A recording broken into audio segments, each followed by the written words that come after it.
nire armairuan bizi zen amets gaizto. Oheratu baino lehen, itxi egiten nuen beti armairuko atea. Beldurra ematen zidan begiratzeak ere.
Horrez dago ezer.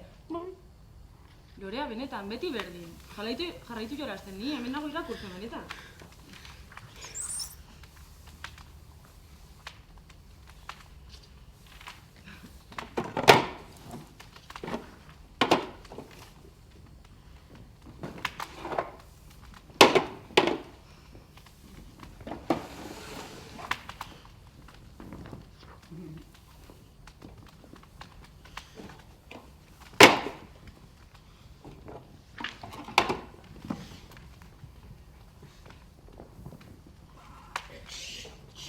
Yepa!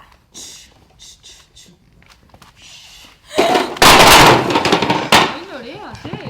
Itzala. Ez dagoela, ze? Bai, begiratu. Beti berdin zaude zure beldurrekin eta zure gauza. Bai, itzala. Bai. Lorea, ezin nahi zara hemen nirekin, eta irakurriko dugu zure iruen goztukoena, begira hemen daukat. Pila bat gustatzen zaizu. Berdin zait. Ez? Ez, itzala. Hemen daukazu lekua. Bueno, banik ipuin bat irakurriko dut. Zuk entzun, bale? Ohera zartutakoan, kirika egiten nuen batzuetan. Eta nik ere.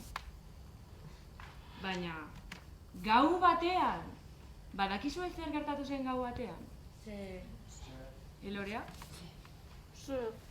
Gau batean, erabaki nuen betirako libratzea amets gaiztoz.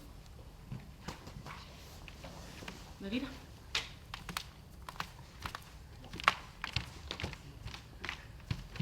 Hora amets gaizto. Zure bezala. Ondia da. Gela ilun orduko, nabaritu nuen, ohera, hurbiltzen zitzaidala. Orduan argia piztu eta, oia ondoan zutik ikusi nuen. Baina badakizu zer esan dionik? Alde mendik! Baina horrela ez da joango. Ozenago! Alde mendik! Bestela, Pum! tiro egingo dizu. Ez dakit zergatik eta nola, baina tiro egin nion. Eta badakizu zer gertatu zitzaion? Amets gaizto negarrez hasi zen.